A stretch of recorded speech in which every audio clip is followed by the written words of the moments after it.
Papa Francis, papa wa kwanza katika historia kutoka ukanda wa Amerika ya Kusini, amefariki dunia akiwa na umri wa miaka 88 kufuatia ugonjwa wa kupumua uliodumu kwa muda wa miezi kadhaa. Katika tangazo lililotolewa na Kardinali Kevin Farwell kutoka kanisa la nyumba ya wageni la Vatican ambako Papa Francis aliishi, lilisema, Askofu wa Roma Francis amerejea katika nyumba ya Baba. Maisha yake yote alijitolea kwa huduma ya Bwana na kanisa lake. Alitufundisha kuishi tunu za Injili kwa uaminifu, ujasiri na upendo wa ulimwengu mzima, hasa kwa kupendelea maskini na waliotengwa zaidi. Kwa shukrani nyingi kwa mfano wake kama mfuasi wa kweli wa Bwana Yesu, tunashukuru kwa moyo wake Papa Francisco kwa upendo wa huruma usio na kikomo wa Mungu mmoja na wa utatu, ilisema sehemu ya taarifa hiyo ya Kardinali Farwell. Papa Francis aliingia kwa mara ya kwanza katika hospitali ya Roma ya Gemelli mnamo Februari 14 baada ya wiki kadhaa za kuhangaika kutoa hotuba na kupata shida ya kupumua. Ikiwa ni mara ya 4 na kwa muda mrefu zaidi kulazwa hospitalini kwa papa, madaktari wa papa walionya kwamba Papa Francis alikuwa mgonjwa, dhaifu na historia ya ugonjwa wa bronchitis sugu na shida za mapafu ambazo zilifanya ugonjwa wake kuwa mgumu kuutibu. Aliachiliwa mnamo Machi 23 baada ya kukaa kwa wiki 5 ambapo alikaribia kupoteza maisha mara 2.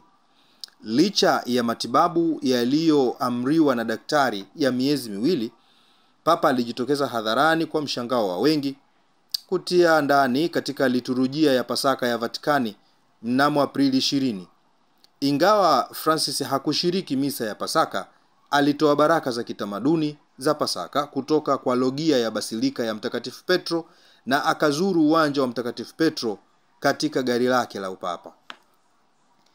Kifo cha papa aliyekuwa akifuata mkondo sasa kinaacha kanisa Katoliki katika njia panda. Wanachama wa chuo cha makardinali, kikundi cha wasomi wa makanisa yenye jukumu la kumchagua papa ajaye, wakijitayarisha kuelekea kwenye mkutano, watalazimika kuamua jinsi taasisi hiyo ya miaka 2000 itakavyofanya kazi katika ulimwengu wa kisasa.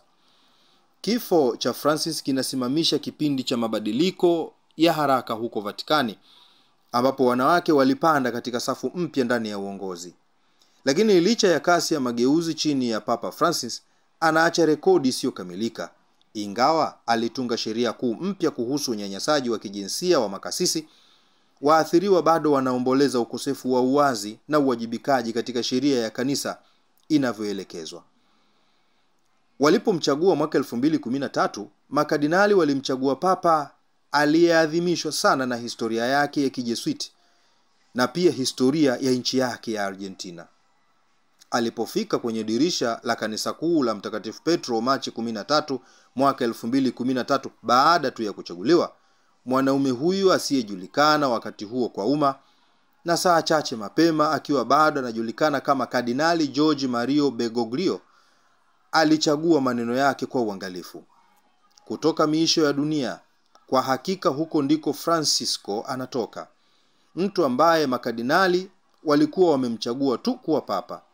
Wiki 3 kabla alikuwa bado yuko katika jiji la Buenos Aires, umbali wa kilomita 11,200 kutoka mji wa Roma.